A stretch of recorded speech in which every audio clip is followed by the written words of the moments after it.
Anaurahta, sang api dari Pagan. BAB1, bayi dari Bagan. Di tanah subur Irrawadi, di mana matahari terbit memantulkan sinar. Keemasan di antara perbukitan dan sawah yang luas. Terdapat sebuah kota kecil bernama Bagan. Kota itu dikelilingi pagoda-pagoda sederhana dari bata merah, tempat para biksu tua berdoa dengan suara lembut yang mengalun mengikuti irama angin. Pada suatu malam di tahun 1044, dalam keheningan yang dipenuhi suara jangkrik dan desir sungai, lahirlah seorang bayi laki-laki di istana kecil Pagan. Tangisnya yang kuat membuat para pendeta tua berbisik dengan mata berbinar, seolah langit baru saja memberi pertanda, anak ini akan mengguncang langit dan bumi. Bayi itu dinamai Anaurahta. Ayahnya Raja Kunsao Keongpiu adalah penguasa Pagan, tetapi kekuasaannya rapuh. Pagan kala itu hanyalah salah satu kerajaan kecil di dataran Burma, diapit oleh kerajaan-kerajaan Mon di selatan, suku Shan di timur, dan Arakan di barat. Ibunya berasal dari keluarga bangsawan Mon, sehingga darah dua bangsa mengalir dalam diri Anaurahta. Sejak kecil, Anaurahta menunjukkan sifat yang berbeda. Tubuhnya gesit, pikirannya tajam. Di usia 7 tahun, ia sudah mampu membaca doa-doa dalam bahasa Pali, sementara anak-anak lain masih bermain gundu di halaman istana. Gurunya sering berkata bahwa bocah itu bagaikan bara api yang menunggu untuk menyala. Ia senang berlari di tepian Irrawadi, mendengar cerita para nelayan, atau duduk diam di biara mendengarkan kisah-kisah Jataka dari mulut para biksu. Dari situlah lahir semangat keagamaan, sekaligus jiwa kepemimpinan yang kelak akan membakar jalan hidupnya. BAB2, Kudeta Dara dan Mahkota. Takdir raja muda itu dimulai dengan kekacauan. Pagan waktu itu penuh intrik.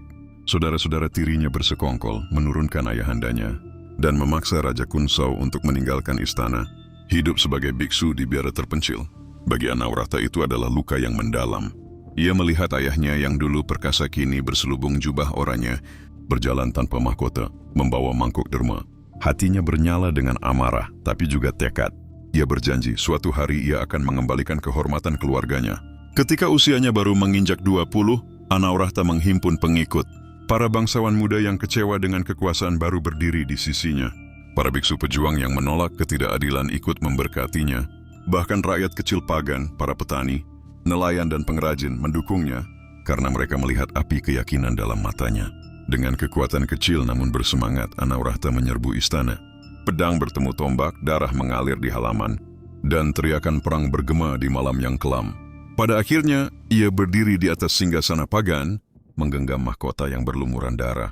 Ia tahu bahwa tahta itu bukan hadiah, melainkan kutukan yang datang dengan beban. Tetapi ia juga tahu, dari hari itu, Pagan tidak akan lagi menjadi kerajaan kecil yang terlupakan. BAB3, Dama di ujung pedang. Seorang raja tidak hidup hanya untuk dirinya. Anaurahta menyadari hal itu. Begitu memegang kekuasaan, ia menentukan cita-cita besar, menyatukan Burma di bawah Panji Dhamma, ajaran Buddha Theravada. Saat itu ajaran Buddha di Burma telah bercampur dengan berbagai bentuk. Ada pengaruh Mahayana dari utara, ada praktik tantrik, ada pula tradisi animisme kuno yang menyembah roh hutan dan gunung. Bagi Anaurahta, semua itu membuat rakyat tercerai-berai dalam kepercayaan yang berbeda. Ia mendengar bahwa di Pulau Sri Lanka, ajaran Theravada dijaga murni. Maka ia mengirim utusan, meminta naskah suci Tripitaka dan relik suci. Tetapi utusan itu kembali dengan tangan kosong, sebab kerajaan Taton di selatan menolak memberikannya. Anaurahta marah. Namun ia tidak hanya marah, ia merasa dipanggil oleh takdir. Pada tahun 1057, ia memimpin pasukan besar ke Taton. Perang itu singkat, sebab Taton tidak mampu menahan gelombang prajurit Pagan. Raja Manuha ditawan, dan bersama ribuan biksu serta pustaka Tripitaka dibawa ke Pagan. Kemenangan itu bukan hanya militer, melainkan kemenangan spiritual. Anaurahta meyakini dirinya sebagai pelindung Dharma. Ia menunggang kuda menyusuri lembah Irrawadi, menaklukkan kota demi kota, mensaing, Arakan suku Shan di pegunungan. Namun penaklukan Anaurahta bukan semata dengan pedang. Ia sering menawarkan irigasi, perlindungan, dan tanah subur kepada wilayah yang bersedia tunduk. Pedang di satu tangan, kitab suci di tangan lain. Bab 4, Kota Suci Pagan.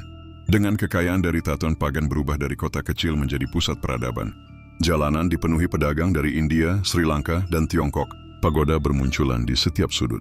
Raja Anaurahta membangun pagoda Shwezigon, stupa agung berlapis emas, yang dipercaya menyimpan relik gigi Sang Buddha. Ia juga memerintahkan pembangunan ribuan pagoda kecil, hingga Bagan dijuluki Kota Seribu Pagoda. Ia mengatur sistem irigasi besar, menggali kanal-kanal dan membangun bendungan di Irrawadi, sehingga sawah rakyat menjadi subur. Pertanian berkembang, perdagangan makmur, dan rakyat hidup lebih sejahtera. Ilmu pengetahuan juga berkembang. Para biksu menulis naskah dalam bahasa Pali, mengajarkan filsafat, hukum, dan etika Buddhis. Pagan menjadi pusat Theravada terbesar di Asia Tenggara. Anawrahta membangun bukan hanya tanah pagan, tetapi juga jiwa rakyatnya. Bab 5, sahabat, cinta, dan musuh. Namun kekuasaan selalu datang bersama luka. Anawrahta memiliki seorang jenderal setia bernama Kyansita. Mereka berdua seperti saudara. Kyansita gagah berani, setia, dan dihormati oleh para prajurit. Namun sebuah tragedi kecil mengguncang hati sang raja. Kyansita jatuh cinta pada salah satu selir Anawrahta. Meski hatinya sebenarnya ingin memaafkan, Anawrahta merasa dikhianati.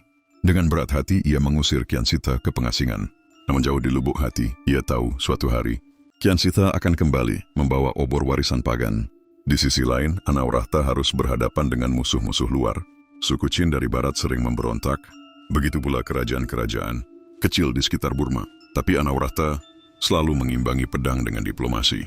Banyak wilayah akhirnya tunduk, bukan karena kalah perang, tetapi karena terpesona oleh janji damai dan kemakmuran dari pagan. Bab 6, Senja Sang Naga. Masa tua akhirnya datang. Rambut hitam Anawrahta memutih, tubuhnya yang dahulu perkasa mulai rapuh. Namun sorot matanya tetap menyala, seolah api di dalam dirinya tak pernah padam. Ia melihat kerajaannya kini terbentang luas, dari delta Irrawaddy hingga pegunungan Himalaya. Ia melihat ribuan pagoda yang ia bangun memantulkan sinar mentari pagi. Ia mendengar suara anak-anak membaca kitab Pali dengan lantang, tetapi ajal menunggu setiap manusia. Pada tahun 1077, Anawrahta wafat. Ada yang berkata ia terbunuh oleh pembangkang dari suku Qin. Ada pula yang percaya ia wafat dengan damai. Duduk di hadapan patung Buddha, wajahnya tersenyum tenang. Epilog, api yang tak pernah padam. Setelah kematiannya, Pagan tetap berdiri sebagai kerajaan besar selama lebih dari 2 abad. Penerusnya, termasuk Kyansita, melanjutkan warisannya. Raja Anawrahta dikenang bukan hanya sebagai pendiri kerajaan Pagan, tetapi juga sebagai pemersatu Burma dan pelindung Dharma. Di sepanjang tepi Irrawaddy, ribuan pagoda yang ia dirikan masih berdiri hingga kini. Meski waktu telah berlalu hampir 1000 tahun, nama Anawrahta tetap disebut, bagaikan doa yang tak pernah hilang. Seperti nyala api yang tak pernah padam, ia menenduk dalam ingatan rakyat Burma sebagai raja yang menggabungkan pedang dan kitab, kekuasaan dan kebijaksanaan. Tamat. Warisan Raja Anawrahta, sang api dari pagan. 1. Pemersatu Burma. Sebelum Anawrahta, dataran Burma hanyalah kumpulan kerajaan kecil dan suku-suku yang sering saling berperang. Pagan hanyalah kota sederhana di tepian Irrawaddy. Dengan visi dan tekadnya, Anawrahta berhasil menyatukan wilayah luas dari delta Irrawaddy, daerah Mon di selatan, Arakan di barat, hingga dataran tinggi Shan di timur. Ia meletakkan dasar pertama bagi konsep Burma sebagai satu bangsa. 2. Fondasi kerajaan Pagan. Pagan sebelum Anawrahta adalah kecil dan rapuh. Setelah kepemimpinannya, Pagan tumbuh menjadi kerajaan besar yang bertahan lebih dari 2 abad. Di bawahnya, Pagan menjadi pusat politik, ekonomi, agama, dan budaya Asia Tenggara. Warisan terbesarnya bukan hanya tahta, tetapi sebuah negara yang berakar kuat dan menjadi teladan bagi generasi berikutnya. 3. Penjaga Dharma Theravada. Anawrahta dianggap sebagai raja yang membawa Buddhisme Theravada ke Burma dalam bentuk yang murni. Dari Teton ia membawa naskah Tripitaka, biksu, dan relik suci. Ia menyingkirkan praktik-praktik yang dianggap menyimpang, seperti ritual tantrik, dan menjadikan Theravada sebagai dasar moral, hukum, dan pendidikan. Hingga hari ini, mayoritas rakyat Myanmar memeluk Theravada. Itu adalah jejak langsung dari pilihannya. 4. Kota Suci Bagan. Warisan yang paling terlihat hingga kini adalah ratusan hingga ribuan pagoda di Bagan, dari Shwezigon yang berlapis emas, hingga pagoda kecil yang tersebar di setiap sudut kota. Arsitektur megah ini bukan hanya simbol agama, tetapi juga lambang kejayaan Pagan. Hari ini, Bagan diakui sebagai warisan dunia UNESCO, dan setiap orang yang melihat cakrawala pagodanya mengingat nama Anawrahta. 5. Reformasi sosial dan ekonomi. Anawrahta membangun sistem irigasi besar, menggali kanal, dan membangun bendungan untuk mengairi ladang. Rakyat tidak lagi takut gagal panen. Pajak diatur dengan adil dan hasil bumi melimpah. Ia juga membuka jalur dagang ke India, Sri Lanka, hingga Tiongkok. Pagan pun menjadi pusat pertemuan budaya dan ekonomi internasional. 6. Simbol Raja Buddhis. Dalam sejarah Burma, Anawrahta dikenang sebagai model raja, Buddhist ideal. Seorang pemimpin yang kuat di medan perang tetapi rendah hati di hadapan Buddha. Ia digambarkan bukan hanya sebagai raja, tetapi sebagai pelindung Dharma, penegak keadilan dan ayah bagi rakyatnya. 7. Inspirasi generasi selanjutnya. Penerusnya, terutama Raja Kyansita, melanjutkan cita-citanya. Bahkan raja-raja setelah runtuhnya, Pagan tetap menyebut nama Anaurahta sebagai teladan kepemimpinan.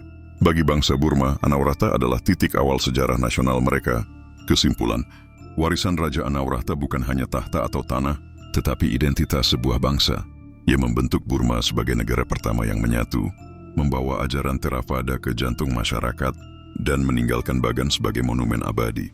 Bila kita berjalan di antara ribuan pagoda Bagan hari ini, setiap batu bata, setiap stupa, setiap doa yang terucap di udara adalah gema warisan Raja Anaurahta. Ia bagaikan api yang tidak pernah padam, menerangi masa lalu, menyinari masa kini, dan memberi arah bagi masa depan. Seorang raja bukanlah pemilik tanah, melainkan penjaga jiwa-jiwa yang hidup di atasnya.